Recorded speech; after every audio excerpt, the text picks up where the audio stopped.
Halo, Assalamualaikum warahmatullahi wabarakatuh. Okey, hari ni aku akan bercakap pasal sebuah filem Telugu. Okey, tajuknya ialah Puspa The Rise. Ini ialah part 1 daripada dua part. Okey, filem ni dibuat macam Bahubali dulu. Ada dua part macam KGF kan, ada part 1, part 2 dan part 1 sedang dah ada dekat Amazon Prime, dan part 2 rasanya masih belum tayang dan akan tayang dijangka pada tahun 2023. Okey, filem ni ialah sebuah filem pasal Puspa lah.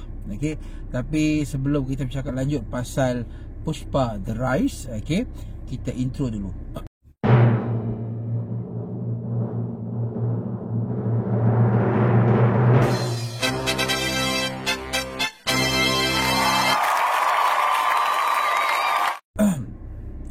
Puspa The Rise merupakan sebuah filem Telugu yang mana kalau kat Amazon Prime tu hampa boleh tonton dalam pelbagai bahasa. Ada bahasa Hindi, bahasa Tamil apa semua, tapi aku prefer original dia lah.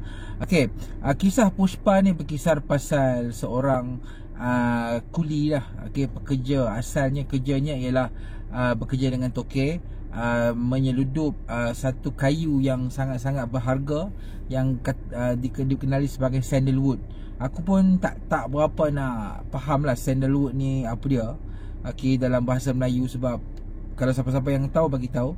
Okey, tapi kita tahulah bahawa pokok ni sangat berharga dan boleh diseludup keluar dan digunakan dalam pelbagai sektor lah. Okey, so kisah ni pasal Puspa ni, macam mana the whole movie is about watak Puspa, seorang kuli, dari mana dia menjadi seorang kuli sampailah akhirnya dia menjadi toke. Jadi toke kepada penyeludupan kayu ni. Okay, it's a bit rare sebab sebelum ni filem-filem Tamil cerita pasal penyeludupan wanita, pemandangan orang, pasal penyeludupan dadah kan. Tapi kali ni penyeludupan pokok ataupun penyeludupan batang kayu. So it's quite good dan fresh lah. Walaupun idea pasal penyeludupan itu still ada, tapi penonton diberikan satu type of penyeludupan yang memang kita tak pernah nampak dan kita tak pernah tahu kan. Punya ada juga orang seludup kayu kan. So benda tu sangat-sangat bagus dan aku puji di idea, dan memasukkan central character Puspa itu sendiri menjadikan kita tidaklah terlalu fokus pasal penyeludupan itu sendiri, tapi sebaliknya kita sebenarnya bukanlah nak tengok pasal penyeludupan sangat, tapi kita nak tengok macam mana seorang lelaki daripada seorang kuli jadi seorang champion ataupun seorang toke yang sangat besar dan disegani. So basically kalau katakan aku nak compare filem ni dengan filem-filem lain, aku lebih sifatkan yang perjalanan plot filem Puspa The Rise ni adalah biasa-biasa. Biasa-biasa means pada aku plot macam ni adalah plot yang typical di zaman filem-filem Tamil dan Telugu.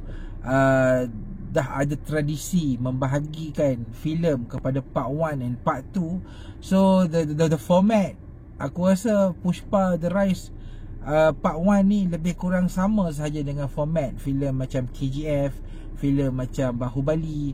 Dia start daripada someone yang zero, lepas tu in the end jadi hero, dan kemudiannya di filem kedua nanti bila dia dah jadi hero ataupun dia jadi jahat, mungkin ada zaman kejatuhan and so on. So the format is very typical, dan aku rasa for those who like to watch Telugu punya cinema, Telugu punya movie, aku rasa benda ni tidak menjadi masalah.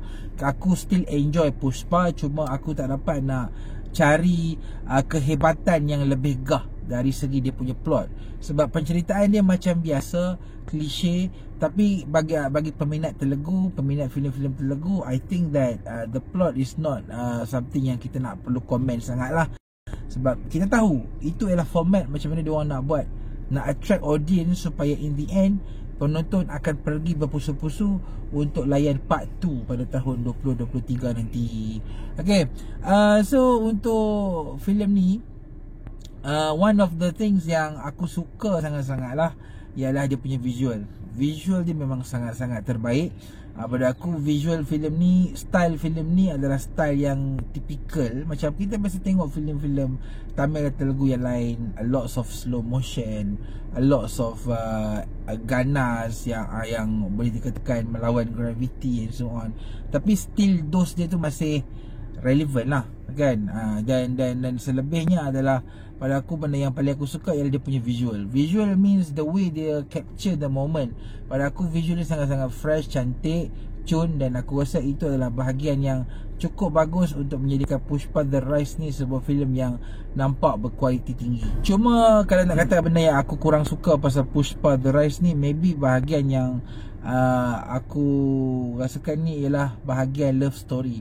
Dalam filem ni memang dia nak penuhkan filem yang 2 jam lebih ni, so dia letak jugalah love story. For me, love story dalam filem ni agak terlalu sempit, agak terlalu tak dikembangkan dengan baik. Tapi aku rasa memang sengaja plot love story tu dibina supaya certain scene itu berjalan. Maksudnya love story is not important, tapi digunakan sebagai satu plot device supaya banyak scenes lagi dikembangkan.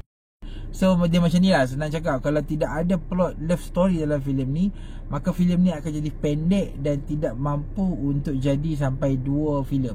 Sebab kalau kita tengok dalam part 1 ni pun, aku rasa some of the scene macam sengaja dipanjangkan. Feel dia macam kita tengok drama bersiri 10 episod, tapi 10 episod, 5 episod tu dikompres dalam part 1, dan 5 episod lagi mungkin akan dikompres dalam part 2. Dia macam tu lah feeling dia. Dan aku rasa benda ni tidak ada masalah lah untuk peminat Telugu. Dan untuk peminat-peminat yang mungkin bukan peminat tegar Telugu ataupun Tamil, aku rasa mungkin korang akan rasa kurang selesa sikit lah dengan format ni. So untuk aku, basically personally aku bagi filem ni 3.5 bintang. It is enjoyable movie, sebuah filem yang kalau hampa suka Bahubali Part 1, hampa suka KGF Part 1, you will like this kind of movie. Cuma daripada penceritaan, there's nothing yang luar biasa, tapi still enjoyable to watch, masih berbalut untuk ditonton. Cuma harapnya in the future untuk Bahubali untuk Pushpa The Rise Part 2 nanti harapnya lebih bagus lah. Okay, so aku rasa itu sahajalah pendapat aku berkenaan dengan Pushpa The Rise. Okay, kita jumpa lagi di review akan datang. Assalamualaikum.